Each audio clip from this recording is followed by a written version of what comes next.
Bonjour, les stratèges et les autres. Question du jour, Hitler était-il un bon stratège? Alors, je vous dis tout de suite, la réponse est non, en dépit des succès foudroyants qu'il a connus jusqu'en 1941.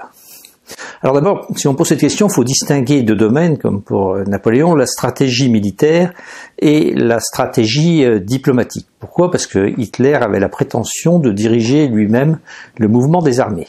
Alors, stratégie militaire, effectivement, Hitler a défini, enfin c'est d'ailleurs pas lui qui l'a défini, mais enfin il a cru à la Blitzkrieg, c'est-à-dire une nouvelle forme de guerre fondée sur des attaques en profondeur des blindés, ce que personne d'autre n'avait testé à l'époque, et ceci lui a permis un immense succès de battre la Pologne en 3 semaines en 1939, la Belgique, le Danemark, les Pays-Bas en 1 semaine en 1940 et finalement la France en 6 semaines en 1940 aussi. Succès foudroyant, totalement inattendu, personne n'avait jamais pensé que l'armée française, qui était réputée en 1918 la première armée du monde, serait défaite en 6 semaines par l'Allemagne. Et effectivement, Hitler n'est pas l'auteur de ces plans d'attaque, mais enfin il les a approuvés et définis, ce qui n'est pas mal du tout. D'où sa réputation de grand stratège. Alors en fait, à partir de 1941, il a connu que des échecs. Il attaque la Russie qu'il doit battre en quelques mois, ça ne se passe pas comme ça. Le désastre de Stalingrad dont il est tout à fait responsable. Face aux Alliés en 1944, la stratégie mise en œuvre va être tout à fait stupide. En fait, c'était quoi le problème des stratégies d'Hitler ? C'est que Hitler n'avait pas de formation à la stratégie et donc c'était un idéologue. Il avait défini que la bonne stratégie c'était l'attaque en profondeur des blindés et il se tenait à ça.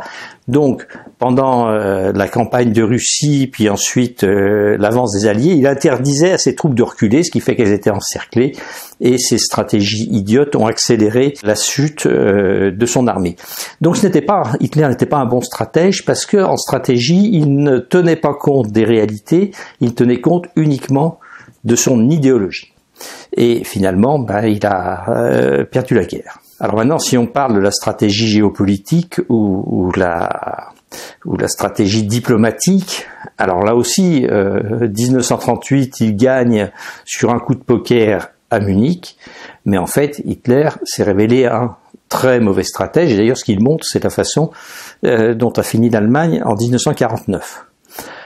Attaquer la Russie en 1941, c'était stupide parce qu'il ne pouvait pas gagner. Si Hitler se considérait comme le maître du temps, il était clair que Staline était le maître de l'espace et que la Russie, ça fait 6000 km de profondeur. Après Pearl Harbor, donc on est le Pearl Harbor 7 décembre 41, ce n'est pas le Japon ce n'est pas les États-Unis, qui ont déclaré la guerre à l'Allemagne, c'est l'Allemagne qui a déclaré la guerre aux États-Unis.